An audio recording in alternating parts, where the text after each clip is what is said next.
Olá, seja bem-vindo ao nosso site. Estou muito feliz com esse novo projeto, um projeto que busca levar o conhecimento jurídico para o maior número de pessoas. O nosso objetivo é descomplicar o direito, ou seja, para que você, que não é um operador, que não conhece as normas jurídicas nas suas profundezas, nas suas dimensões, consiga ler um texto e ter uma visão e ter um alcance jurídico daquela norma, daquele fato. Para isso, eu vou precisar que você venha comigo para que você compreenda um pouco o funcionamento do direito, sem que você tenha essa visão jurídica, sem que você coloque, eu gosto muito desse termo, os óculos jurídicos. Por quê?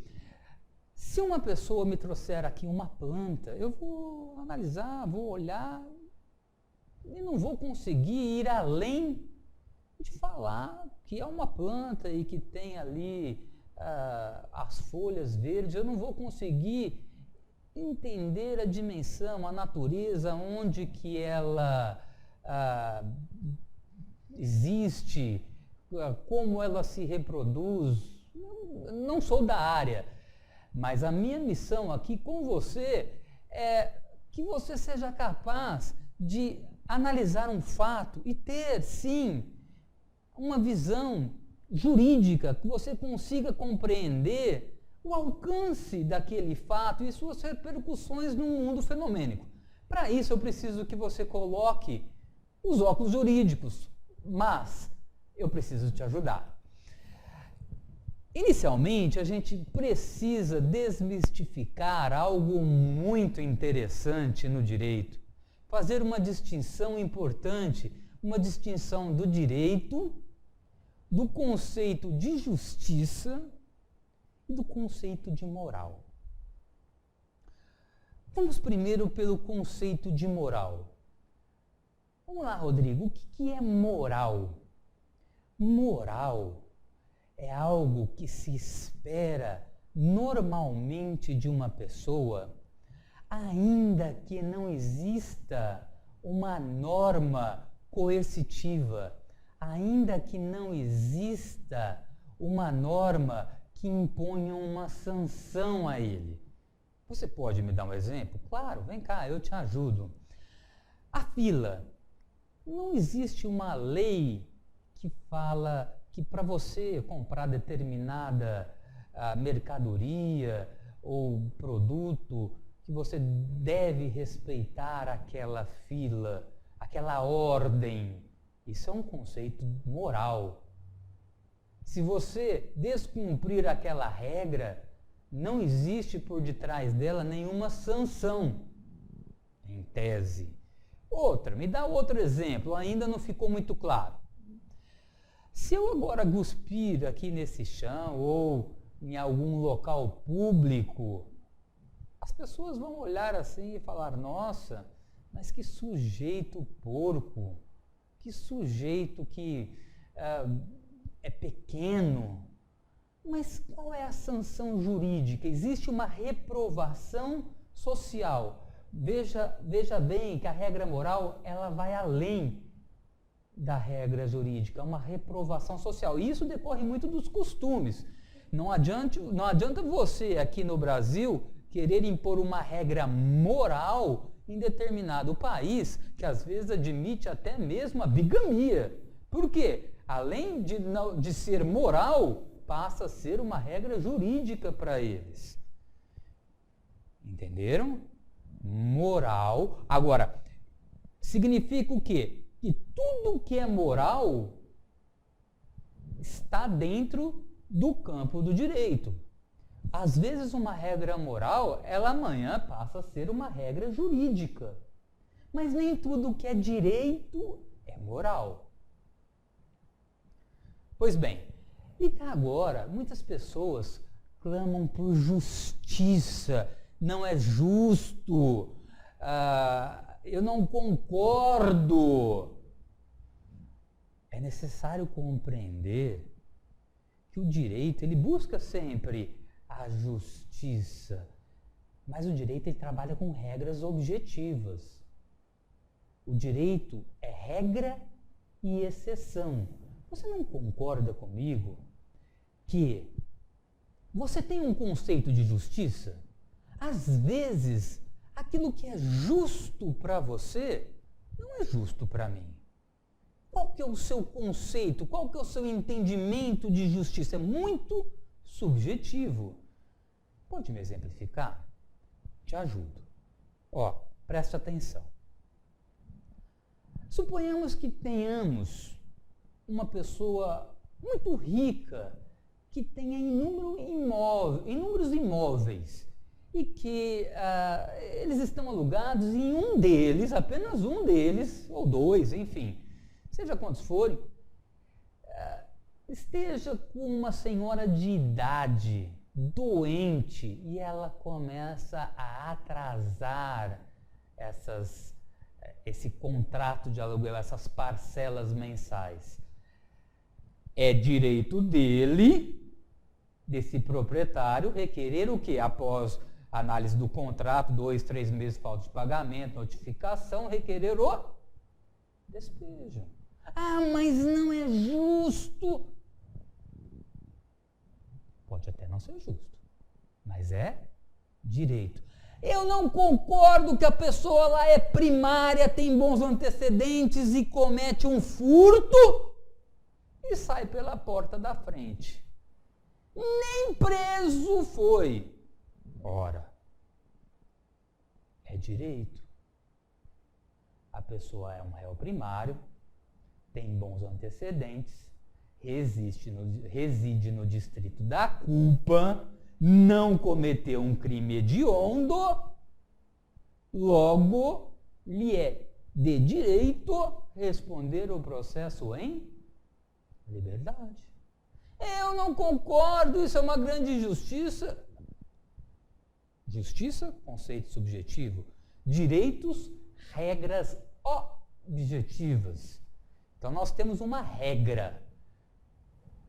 É assim, é assado, é desse jeito, é do outro jeito. Como eu te disse, o direito trabalha com regras e exceções. Ah, mas não cabe ao juiz fazer uma interpretação? Cabe sim, dentro do limite da norma. É o que eu vou falar agora. Então, trabalhamos o moral, trabalhamos o direito e trabalhamos o conceito de justiça. Avançamos então. Interpretação. Nós estávamos trabalhando exatamente os conceitos de direito, de justiça e de moral. Dentro da lei, dentro dos limites da norma, cabe sim ao juiz, cabe sim ao intérprete fazer o quê? A hermenêutica, fazer a interpretação da norma. É isso que eu acho importante, que você consiga não só ler a norma, porque a norma está lá. Você fala assim, Rodrigo, eu não preciso de você. Eu estou aqui com a Constituição e eu estou lendo. Mas eu vou te ensinar a ler. Eu vou te ensinar o quê? A fazer a interpretação. Porque se você ler a lei fria, você vai entender de uma forma. E como compreender essa leitura? É o que eu preciso que você entenda. Então, cabe sim ao juiz, cabe sim ao intérprete fazer essa interpretação dentro dos limites da lei. Existe só uma maneira de interpretação? Não, existem várias. Existe a interpretação histórica, a interpretação extensiva, a sistemática que leva em conta todo o sistema, a histórica, como era antes, como é agora, como será. Nós temos a interpretação literal. Muitas vezes as pessoas erram por quê? Buscam fazer uma interpretação da lei de forma literal, ou seja, da mesma forma em que elas leem. E aí está o grande erro. E eu vou começar a fazer para você uma interpretação literal da própria Constituição. Pasme ou não, se segura aí, eu vou mostrar. Ó, Constituição Federal. Vamos ler no pé da letra, vamos ver se é isso mesmo. Vamos ver se você consegue interpretar o alcance, se você consegue analisar o alcance jurídico da norma. Eu preciso que você tenha o alcance jurídico. Vamos lá. Todos são iguais perante a lei. É o que diz o artigo 5º. Todos são iguais perante a lei. Sem qualquer distinção, ou seja, a própria lei já está proibindo distinção. Sem qualquer distinção de qualquer natureza. Sem distinção de qualquer natureza. Vamos lá. Garantindo aos brasileiros e aos estrangeiros residentes no país a inviolabilidade do direito à vida, à liberdade, à igualdade, à segurança e à propriedade nos termos seguintes. E aí ele vem e elenca. Vamos reler.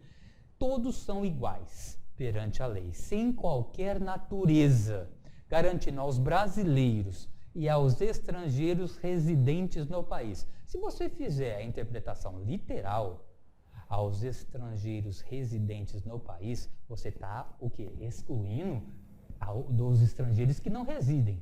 Então você vai me dizer que todos os direitos que o brasileiro e o estrangeiro residentes no país, o estrangeiro que não é residente, que está fazendo apenas uma viagem, ele não teria direito. Ele não teria direito à liberdade de locomoção, ele não teria direito a nada. Então, você não pode fazer essa interpretação da norma constitucional de forma literal. Não dá. Mas quem te falou isso? Eu vou chegar lá. Ó, inciso 1º, eu gostaria que depois você consultasse a Constituição, que lá vai elencar inúmeros direitos e garantias fundamentais, até o inciso 65, 70, enfim, são inúmeros direitos. Isso não significa que os estrangeiros de passagem não tenham direito. E ó, vou fazer só a interpretação do 1º inciso.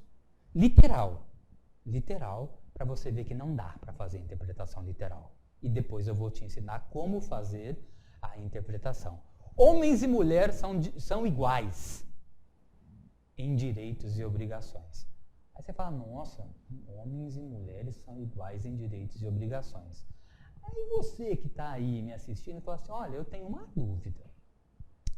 Tenho uma dúvida porque a minha namorada, ela foi numa festa, ela já até comprou o convite, ela não foi ainda. Mas ela comprou e ela pagou X, R$50. E eu me chamou para ir, eu também vou. E aí eu fui lá, homens R$100. Mas peraí, homens e mulheres não são iguais em direitos e obrigações? Todos são iguais perante a lei, sem distinção de qualquer natureza? Peraí, tem alguma coisa errada aí, Rodrigo. Me ajuda. Me ajuda, isso não é ilegal? Ilegal se fosse lei. Isso não é inconstitucional, pois a própria Constituição diz que é proibido fazer distinção, que homens e mulheres são iguais perante a lei? Calma, você não pode fazer essa interpretação. Primeiro que homens e mulheres não são iguais. Homem é homem e mulher é mulher. Né? A lei, ela precisa tratar diferentemente as pessoas para torná-las iguais. Mas de onde é que você tirou isso aí?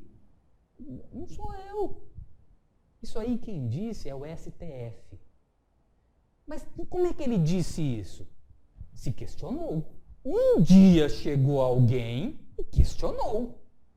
E colocou essa situação perante um juiz decidiu, subiu para o tribunal decidiu, e aí chegou aonde? Lá no STF. E o STF decidiu dessa forma. Ou seja, a interpretação da norma, segundo o STF, vale muito. A interpretação doutrinária, o que é doutrinária? De uma pessoa, de um estudioso do direito, que de tão estudioso ficou reconhecido publicamente. Vale? Vale. É muito importante. É muito importante você ter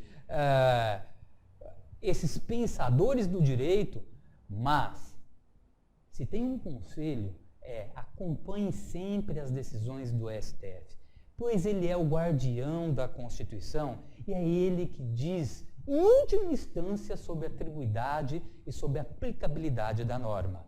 Então, essa interpretação que o artigo 5º também se aplica aos estrangeiros não residentes no país, todos os direitos, veio do STF. Essa de que homens e mulheres, existe a igualdade formal, a igualdade material, bem, provém de lá. E mais, vou te ajudar num outro ponto. Pensa comigo. Se todos são iguais perante a lei, também é inválido, também é inconstitucional nós termos uma vaga de idoso preferencial, lá próximo da entrada de um shopping, de uma farmácia, enfim, inúmeras outras situações, do idoso ou daquelas pessoas deficientes. Somos iguais perante a lei, mas aí está novamente. A lei trata diferentemente, precisa tratar diferentemente as pessoas para torná-las iguais.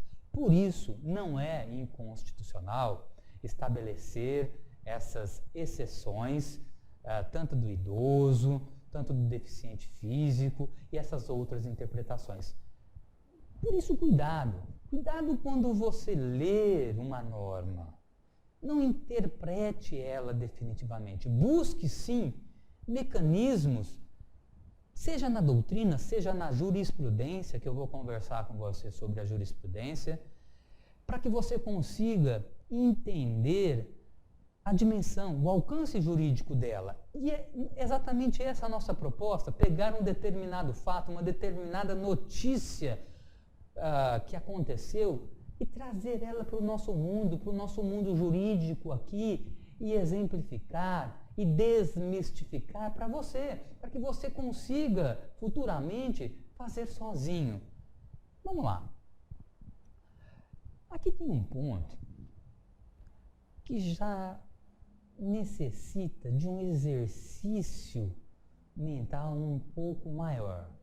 Eu não quero que você se prenda nisso, não. Mas eu quero que você sempre tenha em mente uma coisa. Entre a lei e o fato é aquilo que acontece todo dia, nas nossas vidas, prevalece o fato. Quem te disse isso, Rodrigo? Entre a lei e o fato prevalece o fato? Você está dizendo que o fato ele tem mais força que a lei? Não, calma. Eu estou falando que o fato é dinâmico.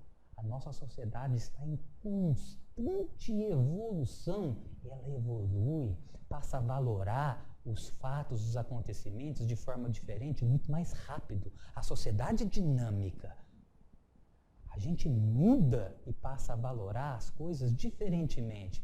A norma, ela é mais rígida, ela precisa de um tempo maior para modificação, ainda mais com o nosso legislativo engessado, com todas as dificuldades que nós sabemos, que nós enfrentamos com os nossos políticos. Às vezes uma norma, ela ainda vigora sem ter ressonância no mundo dos fatos. Você pode me dar um só exemplo? Exemplifico para você. Sabia que o casamento um dia já foi indissolúvel? Casava, escolheu mal, adeus, um abraço. Agora, aguenta. Você tinha todo o poder de escolher, escolheu, agora fica.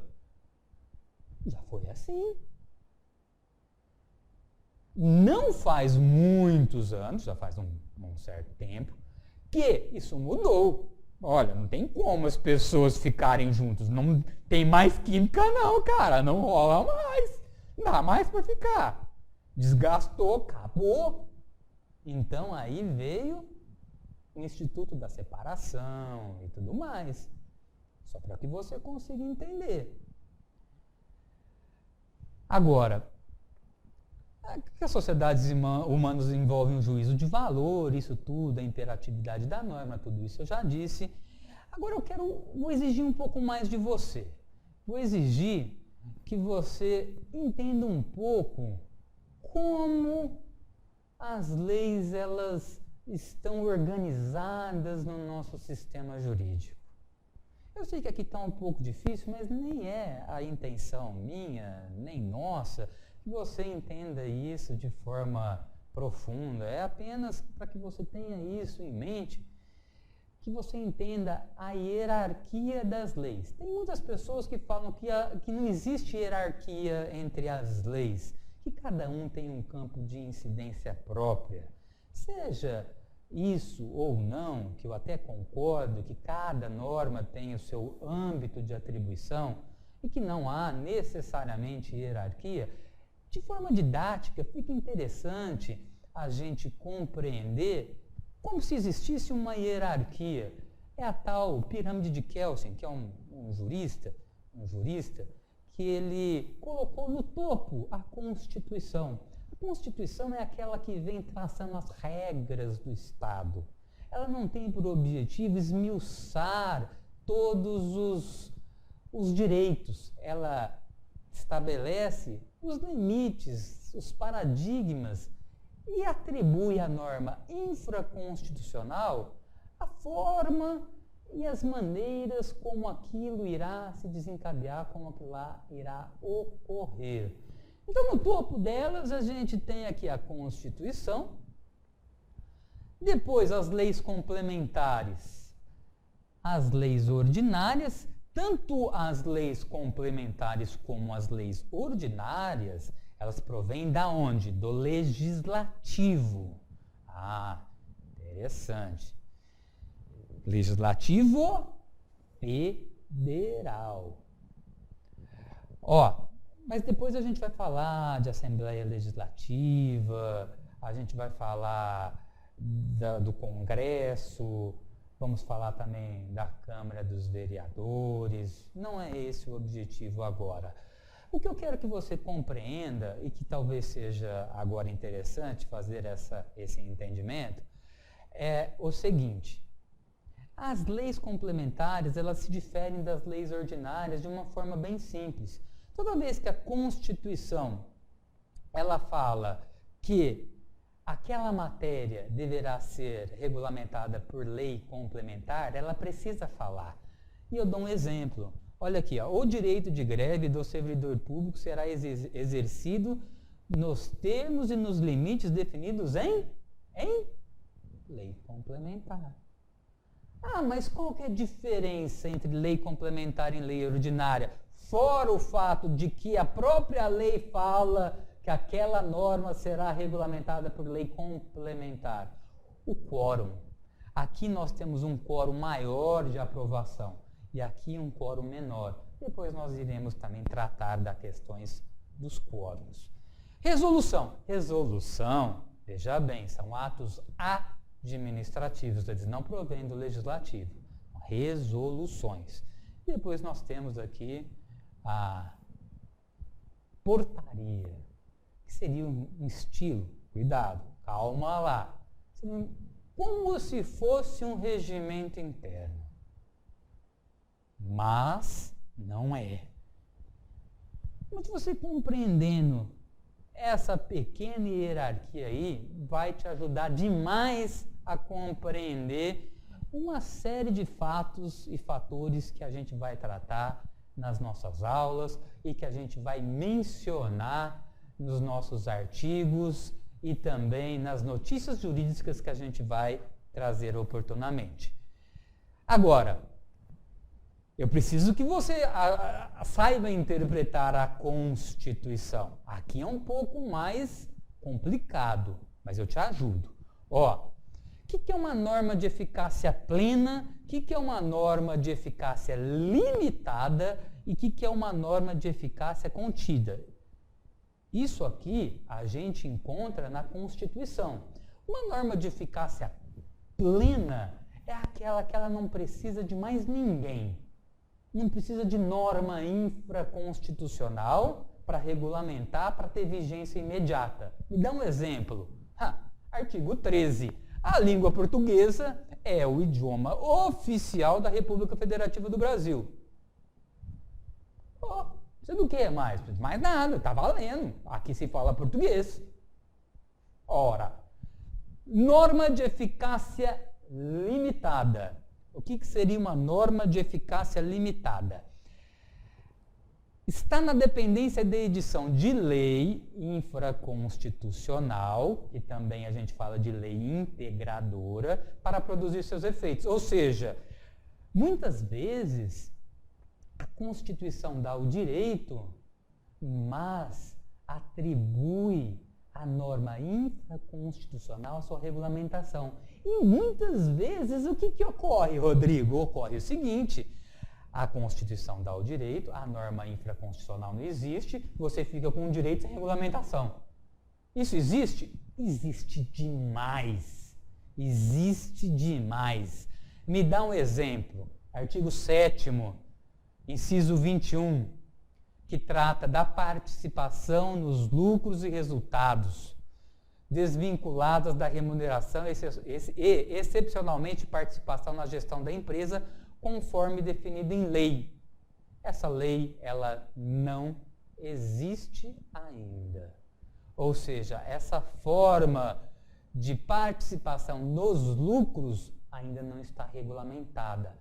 E muito ainda ficou sem regulamentação o direito de greve, qual que seriam os seus exatos termos. Tem muitas categorias que ainda carecem de uma regulamentação e que buscam em outras legislações, né, a sua regulamentação, mas não vamos avançar nesse sentido. Agora, isso aqui eu acho bem interessante. Ou seja, normas de eficácia contida. O que seria norma de eficácia contida? É aquela em que parte da norma ela tem eficácia imediata e parte dela depende de regulamentação. Venha comigo. É livre o exercício de qualquer trabalho. O que é isso? A Constituição fala que você pode fazer tudo. Se amanhã eu quiser ser cabeleireiro, eu sou. Se amanhã eu quiser cortar grama, eu vou cortar. Se amanhã eu falar que vou pentear macaco, eu vou pentear. Ofício ou profissão, atendido às qualificações profissional que a lei estabelecer. O que isso quer dizer, Rodrigo? Isso quer dizer o seguinte: se vier uma lei e regulamentar a profissão, amanhã você não é. Amanhã você não faz. Se você falar assim, não, amanhã eu sou médico, mas não é. Porque para você fazer o exercício da medicina, você precisa sim atender às qualificações, às exigências da lei. Toda vez que a lei vir estabelecer, ela sai da regra geral. Se você acordar amanhã e falar, então hoje eu sou advogado e já vou fazer uma liberdade provisória, não vai. Não vai mesmo. Vai ter que fazer direito, vai ter que passar na OAB. Por quê? Existiu uma lei que regulamentou a profissão. Então, toda lei que vier e regulamentar a profissão, ela deixa de ser livre. Se ela não é regulamentada, ela é livre. Simples.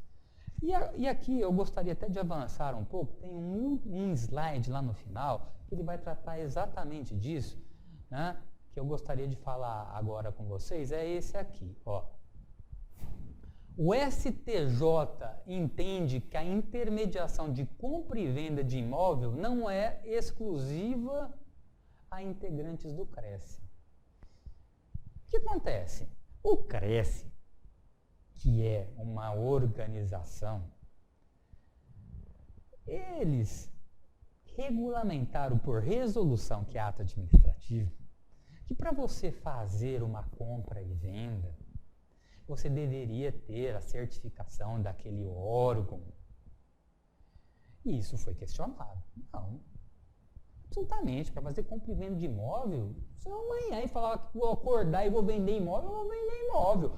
O Cresce é apenas um título que vai te credenciar ali a falar que você participou de um treinamento, que você conhece as normas e que a pessoa se sente mais segura. Olha, não, eu fui lá, o Dr. Rodrigo, ele além de ser advogado, ele fez pós-graduação em ciências penais, ele é mestrado em direito penal. E eu estou aqui com um problema, aconteceu uma situação inusitada aqui comigo, e é ele sim, que eu vou contratar porque ele tem conhecimento de causa, ele participou disso, daquilo. Para eu fazer a liberdade provisória, eu não precisaria ser mestrado, eu não precisaria ter esse mestrado, eu não precisaria ter essa pós-graduação, é apenas um reconhecimento. E ainda que, suponhamos que eu fiz essa pós-graduação na OAB, nós fez na OAB, um órgão importante, um órgão que tem um peso público, entenderam? É apenas uma chancela, um reconhecimento público de que a pessoa está habilitada e aquele órgão dá credibilidade. Então o Cresce realmente ele dá sim credibilidade. Aquele cara não acordou das cinzas e está vendendo imóvel, quem é você? Não tem um registro, mas se eu quiser amanhã, e eles que sapateiem do jeito que quiser, porque eu comungo com esse entendimento, se eu amanhã falar que eu vou vender imóvel, eu vou vender imóvel. Acabou. Ó, a Suprema Corte, veja bem, não foi nenhuma decisão de juiz, não foi nenhuma decisão de tribunal. Suprema Corte decretou a inconstitucionalidade da lei tal, publicando colocou aí a revista do Tribunal de Justiça, volume tal, que limitava aos corretores legalmente habilitados o direito de receber a remuneração como mediadores da venda. O que aconteceu aí? A Constituição, ela estabelece que é livre o exercício de qualquer profissão. Para que não seja, precisa vir uma lei regulamentadora, e essa lei pode ser uma lei complementar, uma lei ordinária, e regulamentar a matéria, regulamentar a questão. Não adianta essa norma ser produzida dentro do âmbito administrativo ou a lei ser municipal, estadual, não ser uma lei federal ou carecer de todo o procedimento normal. Ela fere o quê? A lei maior, a Constituição, ou seja, essa lei que foi criada, o artigo 7º da lei 4.000 e tal, não é nenhuma. Por quê? Ela não é uma lei regulamentadora. De forma nenhuma. Ela veio aqui e restringiu algo que a Constituição permite. Dá. E ainda por final, para que você consiga entender essa visão ainda, houve um mandado de segurança, qualquer hora a gente vai tratar do mandado de segurança, em que se discutiu exatamente essa questão. Corretor de imóvel com registro profissional no Cresce, livre o exercício profissional. Ó, artigo 5º, inciso 13, eu acabei de falar. Submissão ao exame de proficiência, resolução 800 e tal. Ó, exigência não prevista em lei. Desobediência do princípio da legalidade. Vou falar com você sobre isso. O que acontece aqui é o seguinte. O exame da ordem é um exame de proficiência que vai verificar a sua capacidade, o seu conhecimento, e muito se discutiu a legalidade disso. E já foi aí questão de discussão e já tem uma decisão sobre a sua legalidade. O que eles quiserem fazer lá no Cresce é exatamente isso, ou seja, ó, aqui no Cresce, agora para obter o Cresce vai precisar fazer uma prova de proficiência, isso, aquilo, né? Que história é essa? Entrou com mandado de segurança contra o ato ou contra a resolução, ato administrativo, E o STF ali falou exatamente isso. Exigência não prevista em lei, isso porque lei de resolução de ato administrativo, não existe previsão legal, desobediência ao princípio da legalidade. Ó, deixa eu te falar uma coisa sobre o princípio da legalidade. Nós podemos fazer tudo aquilo que a lei não proíbe. Somos livres. Tudo que a lei proíbe, aí já entra dentro da esfera da norma. Agora, a administração pública, ela só pode ir nos exatos limites da lei. Princípio da legalidade. Ela tem obediência extrema à norma. Toda vez que a administração pública ela age em desconformidade com a lei, há o que se denomina de crise de legalidade, não inconstitucionalidade, nada disso. Chama-se crise de legalidade. A administração pública só pode fazer aquilo que a lei permite. Agora, eu quero voltar aqui um pouco com você para tratar exatamente de como os tribunais eles são organizados. Isso vai ser de suma importância para você. Por quê?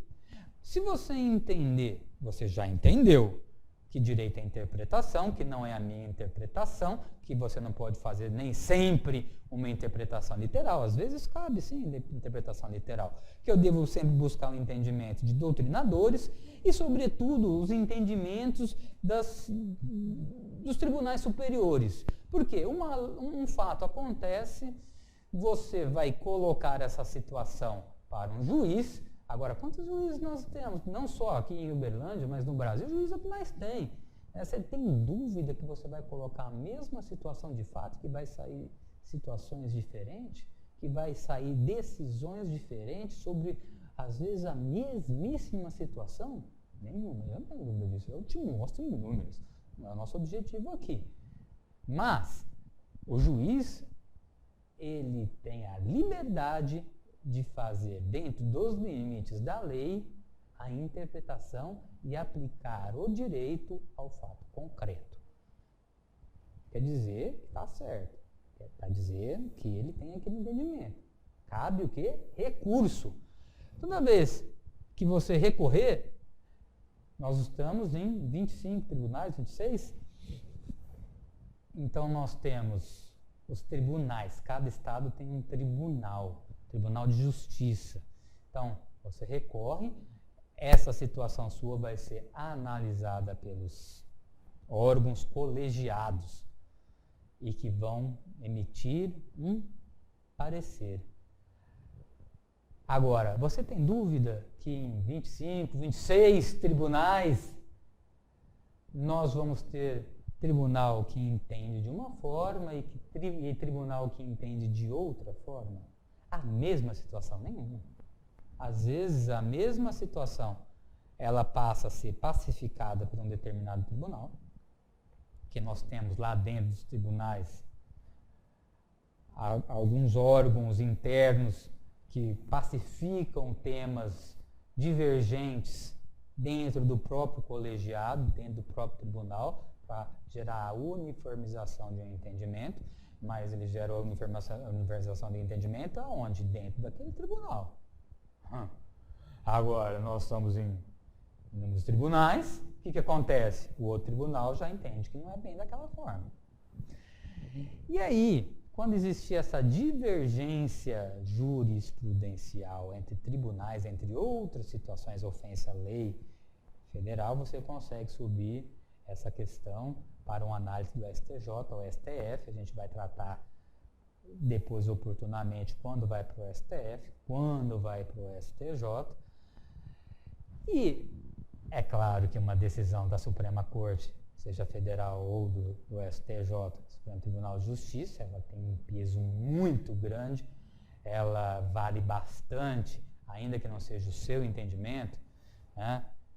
vale muito a pena você conhecer como anda pensando os tribunais a respeito de determinada matéria. Porque é eles que dizem e que interpretam, é a última palavra na interpretação da norma. Então você vai estar sempre muito bem acompanhado. Vale muito bem a pena você estar sintonizado. Só cadastrar lá no STJ, no STF, você vai receber as notícias, os entendimentos proferidos, julgamentos, dia a dia. E é exatamente sobre isso que eu quero falar com você agora. Eu quero trazer aqui para você alguns entendimentos que não está na lei. Você pode até procurar, você pode até mesmo consultar um advogado. Né? Você vai falar assim, nossa, o cara não sabe. Não, ele vai saber se ele estiver antenado com os entendimentos do STJ, porque essa interpretação é a interpretação da lei. Vem cá comigo. Imóvel vazio, sempre, antes de ler lá, sempre foi um dito popular que esparrame-se aí, Uberlândia, Brasil afora, de que o único bem imóvel é impenhorável. O único bem imóvel é impenhorável. Para começar, ainda que esse bem ele seja único e essa dívida for decorrente de pensão alimentícia, para começar já é penhorável. Agora, suponhamos, vamos sair fora da pensão alimentícia. Você pegou a exceção. Lembra? Direito é regra e exceção? Você pegou a exceção, Rodrigo. Não, vem cá. O único imóvel da família, se estiver desocupado, poderá ser penhorado para pagamento de dívidas. O entendimento foi adotado pela terceira turma do STJ, ao rejeitar a pretensão de um recorrente de São Paulo que desejava ver desconstituída a penhora sobre apartamento pertencente a ele e à sua mulher. O que aconteceu aqui foi o seguinte. É o único bem, está lá sem ser utilizado, desocupado. Então, qual que é o entendimento do STJ? Traz lá a lei. Primeiro, na lei não tem. Se foi um fato que foi questionado, alguém questionou. Para estar sendo decidido pelo STJ, ele não vem assim, certo dia eu vou decidir assim. Não. Ele tem que ter os caminhos. Ou isso daí está sendo objeto, começou a ser objeto de discussão, ou existe uma outra maneira, que é o artigo 103, que é as pessoas que podem propor. Isso daí a gente vai tratar mais lá na frente. O importante é só saber que isso não surge do acaso. Tá? Então, se você... Qualquer notícia boa. Se você tiver um crédito, eu tenho um crédito contra fulano de tal, porque a única maneira de a gente receber alguma coisa na vida, salvo pensão alimentícia, que a gente consegue, depois a gente vai tratar sobre isso também, que é bem complexo, né? Colocar a pessoa na prisão por dívida civil, depois a gente vai tratar isso. A única maneira de você satisfazer o seu crédito é expropriando bens. O que é isso? É você pegar um bem de alguém, se vendeu mal, o cara não tem nada, só lamento. Não vai receber. Por isso que tem hoje toda uma preocupação em se vender bem e se acautelar na venda, com garantias, com fiador. Depois a gente vai tratar dessas garantias, desses fiadores. O que é isso? Garantia, fiador? Se ele não pagar, eu pago. O que você tem aí para garantir? Eu ofereço isso, eu ofereço aquilo. Porque você só consegue receber ou encontrando um dinheiro na conta dessa determinada indivíduo, ou pegando algum bem dele e levando no leilão. Eu não conheço o outro. Se você souber o outro, você me fala aí então. Não tem. Então você já percebe que o direito ele afunila aqui, ele fecha de uma tal forma que você já sabe que no processo de execução, não adianta você falar assim, Rodrigo, eu tenho aqui um cheque de R$1 milhão. Silvio Santos, R$1 milhão. Executa, cobra, coloca ele em cobrança, A pergunta que eu falo para você é o seguinte, meu amigo, quem que é esse fulano? Tem bens? Se não tiver, vai lá, o juiz vai falar assim, ó, manifeste o exequente, né, e se ele for bonzinho ainda, ele vai falar assim, indicando bens passíveis de penhora. Eu vou falar o quê? Não nada. O processo vai para o arquivo, vai ficar lá dormindo, e se for para o juizado vai ser arquivado ou extinto. Vai ser extinto, porque no juizado não se permite você entrar com uma execução sem ter bens. Né? Lá você tem que ter, enfim, já tratado do juizado. Não é bem assim. Mas para você só ir se situalizando, é mais ou menos assim. Então vem cá. Já entendemos isso. O importante saber é que no STJ e o STF, eles interpretam o fato concreto e coloca de forma simples e objetiva a aplicabilidade do fato à lei, de forma concreta. Construtora não pode cobrar juros antes da entrega do imóvel. De onde você tirou isso, Rodrigo? Eu não tirei de lugar nenhum. Uma coisa acontecendo.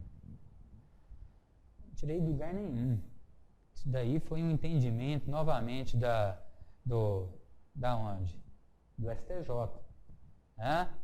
Que estabeleceu exatamente esse ponto, que antes de você entregar o imóvel, você não pode cobrar juros. Interessante, né? Não argumente tanto. Faça essa pergunta. Um colega seu, advogado, ó, escuta aqui, fazer uma pergunta aí, meu amigo. A construtora pode cobrar juros antes da entrega do imóvel? O quê? Vai assustar. Ele vai falar assim, ó, vou te dar uma chance, pode revirar toda essa legislação sua aí, pode começar. Te dou até amanhã. Não vai achar, não. Só se ele for pesquisar lá. Daí a importância de estar antenado nos entendimentos do STJ e STF. Muito importante. E aí nós vamos ter outras inúmeras situações, que eu vou agora, apenas a título de exemplo, mencionar apenas o tópico, para não ficar cansativo, que falou que o menor não pode visitar o pai na prisão. Isso aí, o Estatuto do ECA, ainda existia essa discussão se o menor poderia ou não visitar o pai, né? E aí foi o entendimento do STJ que achou melhor que não. Banco não deve indenizar cliente por roubo de joias e dinheiro armazenado em cofre. Interessante isso. Não conseguir indenização por danos morais e materiais pelo roubo de bens armazenados em cofre de segurança. Elas afirmaram que foram roubados $60 mil em espécie e joias no valor de não sei quantos mil. O pedido de indenização foi negado pela 4ª turma do STJ, uma vez que o contrato de locação de cofre proibia expressamente a guarda de moedas em joias. Ó, mas aí, está lá expresso. Ficou lá consignado.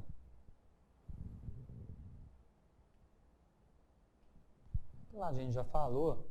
Isso aqui eu gosto muito. Na verdade, eu sou um grande especialista em acidente de trânsito. Né? Já em inúmeras situações, existem muitos ditos populares a respeito de acidente de trânsito. A gente vai tratar oportunamente numa aula própria de todos os aspectos do trânsito e da responsabilidade civil, diz respeito à indenização moral, à reparação de danos, fazer essa diferenciação.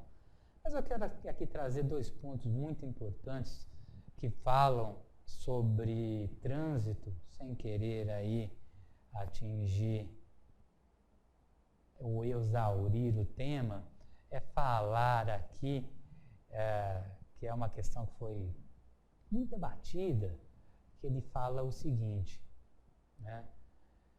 Não se obriga a fazê-lo naquilo que apresente menor orçamento. Antes existia eu já ouvi muito isso, né? Pelo menos na minha época. Você tem que levar em 3 oficinas, e aí você tem que optar pelo menor preço. e se correu esse ditado popular Brasil afora e veio aí, ó, de Tribunal de Justiça aqui de Minas e falou que ao proprietário de veículo danificado assiste o direito de escolha à oficina para a reparação do mesmo, não se obrigando a fazê-lo naquilo que apresente o menor orçamento. Entendimento muito interessante. Só que, ó, veja bem, é o entendimento de um tribunal. Se de repente você aí que está assistindo, você fala assim, Rodrigo, eu pesquisei aqui, eu achei aqui um entendimento do STJ a respeito desse ponto aí, que fala de forma diferente. Nossa, então me traz porque eu vou estar aí me municiando com uma informação das mais importantes. O que eu tenho hoje aqui, que eu também concordo, hoje é essa. Quando você tem uma do STJ e do STF, é de um peso absurdo. Mas hoje eu tenho aqui, estou te mostrando uma do Tribunal de Alçada de Minas Gerais. Tá? Agora, sempre também existiu uma discussão a respeito da necessidade de se fazer 3 orçamentos, qual o número de orçamentos, tal, né? E agora a gente tem uma decisão do TJDF. TJDF, o que ele falou? Ressarcimento de danos materiais em acidente de trânsito. 3 orçamentos. Posição meramente jurisprudencial. Nulidade inexistente. Único orçamento exequível. Justificativa plausível. Valor justo. Ou seja, esse negócio de você ter que fazer 3 orçamentos e optar pelo menor, isso daí não tem mais aí uma grande repercussão, uma grande adesão no mundo jurídico. É de cautela? Quer fazer? Se não fizer, isso daí vai gerar improcedência da ação. Não.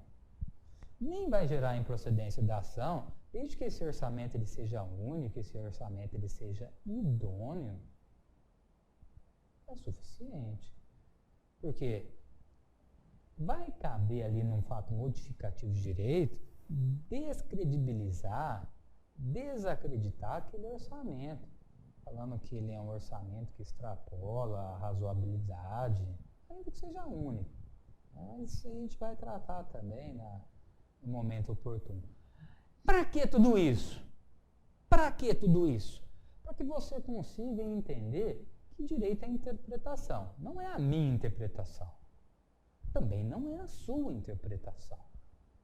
É a interpretação dos doutrinadores, é a interpretações das decisões reiteradas dos tribunais que vêm a formar um entendimento. E, sobretudo, é a interpretação do STJ, quando diz respeito à lei federal, e do STF, quando diz respeito à Constituição. A partir de agora, você está comigo, eu estou muito feliz que a gente vai começar a analisar com bases sólidas todas essas notícias que são veiculadas hoje no mundo dos fatos e dar o nosso posicionamento. Eu sei que a nossa equipe especializada sempre vai estar pontuando de forma equilibrada, ponderando as duas vertentes e sempre buscando também guarida nos entendimentos dos tribunais, nos entendimentos do STJ e do STF. Conto com você, seja muito bem-vindo e até a próxima.